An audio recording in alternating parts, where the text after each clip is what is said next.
विशाल एक अच्छा खासा ब्रोकर था और वो कई घर लोगों को दिखाया करता था। लेकिन एक दिन उसके पास एक ऐसा फ़ोन आता है जो कि उससे कहता है कि अगर तुम एक बड़ी सी हवेली ख़रीदना चाहते हो तो जल्दी जो मैं पता दे रहा हूँ उस पर आ जाओ।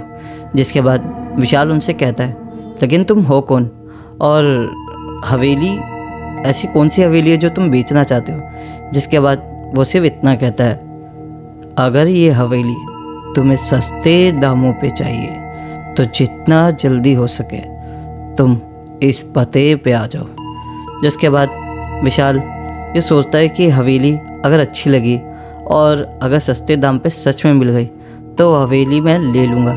जिसके बाद विशाल और उसकी पत्नी दोनों ही उस हवेली को देखने के लिए चले जाते हैं। और तभी जैसे ही वो उस हवेली के पास पहुंचते हैं और विशाल की पत्नी करीना ये बोलती है कि हवेली कुछ ज़्यादा ही पुरानी नहीं लग रही तुम्हें, और आसपास जो एरिया है वो भी जंगल से भरा हुआ है और मानो ऐसा लग रहा है कि जैसे एक हवेली नहीं है, ये एक भूतिया हवेली है।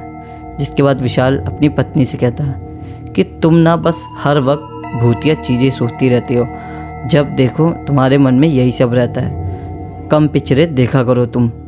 जिसके बाद करीना कहती है तुम देख नहीं रहे हो हवेली कैसी लग रही है, और इतनी पुरानी हवेली आखिर कोई तुम्हें क्यों देगा, और वो भी सामने से फ़ोन करके। जिसके बाद विशाल कहता है अरे तुम्हें क्या पता मेरे पास कितने सारे कॉन्टैक्ट हैं, और क्या पता मेरे किसी कस्टमर ने ही रेफ़र किया हो उसे।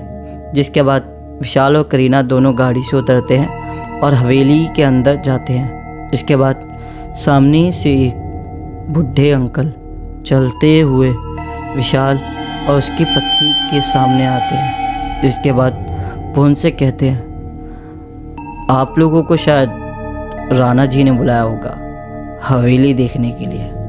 जिसके बाद विशाल कहता हाँ, फ़ोन पे उन्होंने नाम तो नहीं बताया लेकिन शायद उन्होंने ही बुलाया मैं। जिसके बाद वो बुढ़ा उनसे कहता है आप यहाँ पे बैठिए, वो अभी आ रहे हैं। जिसके बाद विशाल वहीं पे इंतज़ार कर रहा होता है राणा जी का, और तभी विशाल की पत्नी करीना विशाल से कहती है कि एक काम करो, जब तक तुम उनका वेट करो मैं ज़रा हवेली घूम के आती हूँ, क्या पता कुछ अनोखी चीज़ें दिख जाएं और अच्छी लगी तो हवेली हम ख़रीद लेंगे। जिसके बाद विशाल करीना की बात मान जाता है और वो करीना को अकेले जाने की इजाज़त दे देता है। अब करीना हवेली घूम ही रही होती है कि तभी उसे ऐसा महसूस होता है कि मानो उसके पीछे कोई चल रहा है। जिसके बाद करीना एकदम से पीछे मुड़ के देखती है तो उसे कोई भी नहीं दिखाई देता, और वहीं दूसरी तरफ विशाल अभी भी राणा जी का वेट कर ही रहा होता है कि तभी वो बूढ़े अंकल आते हैं और विशाल से कहते हैं तो ये हवेली तुम खरीदोगे। तभी विशाल कहता हाँ मैं ही खरीदूँगा, अगर अच्छी लगी तो। आप बता सकते हैं कि राणा जी कितनी देर में आएंगे, क्योंकि मुझे कहीं और भी जाना है। जिसके बाद अंकल विशाल की तरफ घूरते हुए बोलते हैं सब्र रखो, अभी आ रहे हैं तुम्हारे पास।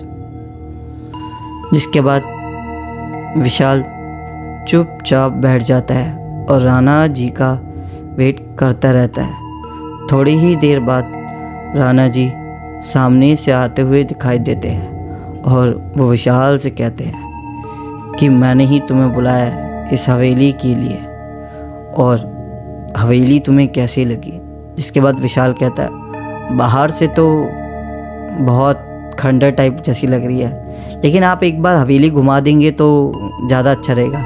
जिसके बाद विशाल राणा जी से इतनी रिक्वेस्ट करता है और राणा जी विशाल की बात मान लेते हैं। उसे पूरी हवेली दिखाने के बाद राणा जी विशाल से कहते हैं तो बताओ तुम्हारा क्या मन है, हवेली चाहिए कि नहीं। जिसके बाद विशाल कहता है हवेली तो बहुत अच्छी है और ये हवेली मुझे चाहिए, आप बताइए इसका क्या दाम लगाएंगे आप? जिसके बाद राणा जी कहते हैं, दाम की चिंता तुम मत करो, दाम तो हम तुमसे ले ही लेंगे। जिसके बाद विशाल को ये थोड़ा अटपटा लगता है और वो राणा जी से कहता है, आप बताएंगे नहीं तो मुझे पता कैसे चलेगा, और बाद में कहीं आपने कुछ ज़्यादा ही बोल दिया तो वो हवेली मैं ले नहीं पाऊँगा। जिसके बाद राणा जी कहते हैं, आप यहीं आराम से बैठिए, मैं ज़रा अभी आता हूँ। जिसके बाद राणा जी वहाँ से चले आते हैं और दूसरी ही तरफ विशाल की पत्नी करीना हवेली को घूम घूम के देख रही होती है कि तभी एक कमरे पे उसकी नज़र पड़ती है जो कि खुला हुआ था। और करीना आसपास देखने के बाद उस कमरे के अंदर चली जाती है, और जैसे ही उस कमरे के अंदर पहुंचती है तो उसे वो कमरा इतना साफ सुथरा दिखाई देता है कि मानो अभी भी इस हवेली में कोई रह रहा हो। जिसके बाद जैसे ही वो टेबल पे रखी हुई घड़ी को अपनी कलाई पे बांधती है तो मानो उसे ऐसा लगता है कि वो बहुत साल पीछे चली गई, और एकदम से वो घड़ी उतार देती है। जिसके बाद करीना ये सोचने लग जाती है कि ये अभी क्या हुआ था मेरे साथ, और तभी पीछे से राणा जी आ जाते हैं और वो करीना से कहते हैं कि तुम कितने दिनों बाद आई हो और मैं तुम्हारा इंतज़ार कब से ही कर रहा था। जिसके बाद विशाल की पत्नी करीना बोलती है, आप कौन? और मुझे तो यहाँ पे हवेली के ओनर ने बुलाया था। जिसके बाद राणा जी कहते हैं, मैं ही इस हवेली का ओनर हूँ और मैंने ही आप लोगों को बुलाया। जिसके बाद वो करीना से इधर उधर की बातें करने के बाद कहता है कि हवेली आपको पसंद तो आई ना। जिसके बाद करीना बोलती है, हवेली आपकी बहुत अच्छी है, लेकिन आप एक बात बता सकते हैं कि ये कमरा इतना साफ़ सुथरा कैसे? बाहर जो भी चीज़ दिखी वो धूल से भरी हुई, और ये कमरा।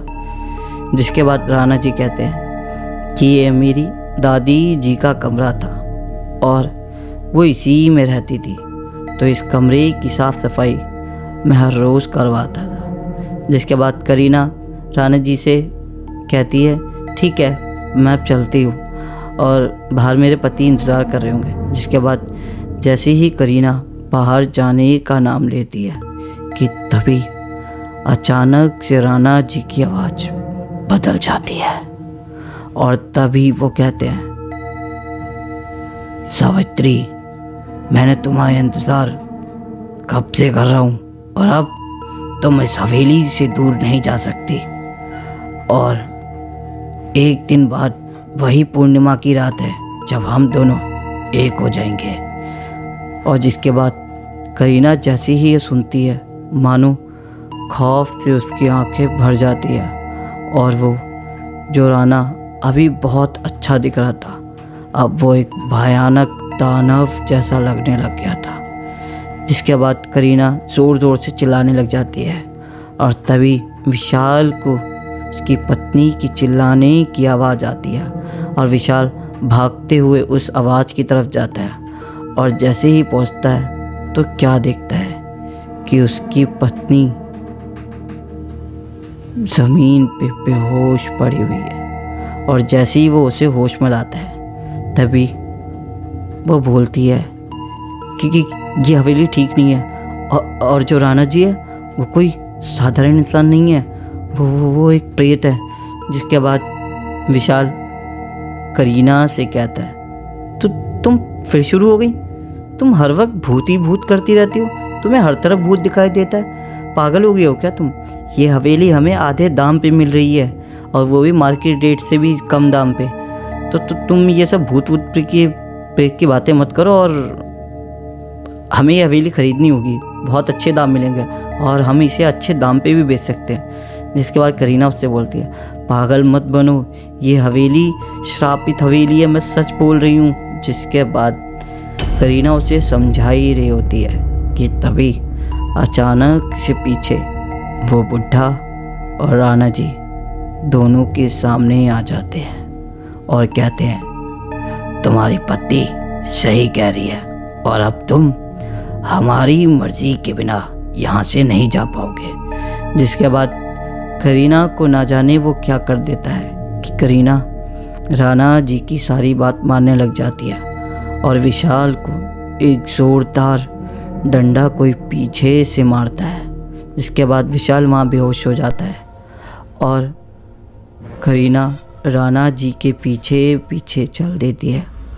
और अगले ही दिन जब रात का समय था तो वही पूर्णिमा की रात और राणा जी विशाल की पत्नी के साथ शादी करने चाह ही रहे होते हैं कि तभी विशाल भागते हुए आता है और वो कहता है, करीना ये तुम क्या कर रही हो, तुम्हें याद नहीं तुम कौन हो।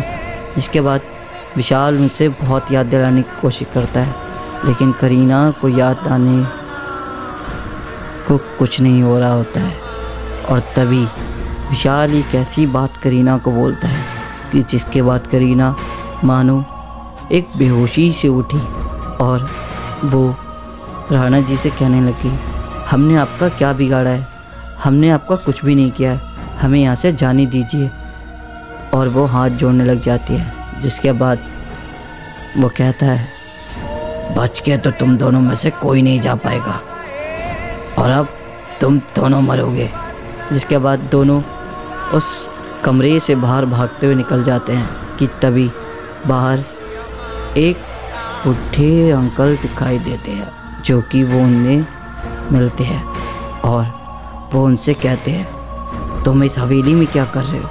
जिसके बाद विशाल और करीना उन्हें वो सारी बातें बताते हैं और कहते हैं कि यह हवेली एक श्रापित हवेली है और जो राणा जी हैं उन्होंने अपनी ही पत्नी को छत से बाहर फेंक दिया था और वो हर दिन अपनी पत्नी की आत्मा को छत से ही फेंकते हैं और ना जाने अब वो किसका शिकार करेंगे। जिसके बाद विशाल बोलता है, वो फिर मेरी पत्नी से शादी क्यों करना चाहते हैं। जिसके बाद वो बुढ़ा बोलता है, तुम्हारी पत्नी की शक्ल राणा जी की पत्नी से ही मिलती है। जिसके बाद विशाल और करीना दोनों ही ये बात सुन के बहुत ही ज़्यादा हैरान हो जाते हैं और तभी वो बाबा से कहते हैं कि इन सब से बचने का कोई रास्ता नहीं है क्या बाबा जी। जिसके बाद बाबा कहते हैं, बस एक ही रास्ता है, तुम्हें उस कमरे में जाना होगा जहाँ पे राणा जी और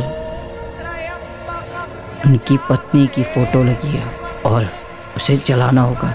जिसके बाद राणा जी हमेशा हमेशा के लिए चले जाएंगे। करीना और विशाल दोनों ही बड़ी मुश्किलों से उस तस्वीर को ढूंढते हैं और जिसके बाद उस तस्वीर को आग लगा देते हैं। जिसके बाद करीना और विशाल दोनों की जान बच पाती है। जिसके बाद विशाल उस हवेली को कभी ख़रीदना तो दूर उसकी तरफ देखना भी पसंद नहीं करता और जो उनके साथ हुआ वो किसी को भी बता भी नहीं सकता था क्योंकि कहते हैं वो हवेली खंडर ही नहीं बहुत ही खंडर थी और विशाल अगर किसी को बताता है तो भी क्या बताता कि उनके साथ क्या हुआ था। तो आई होप गाइज आपको ये कहानी अच्छी लगी हो। अगर कहानी अच्छी लगी हो तो वीडियो को लाइक करें, शेयर करें, कमेंट जरूर करना। नीचे वो आपको सब्सक्राइब वाला बटन दिख रहा होगा तो सब्सक्राइब ज़रूर करना।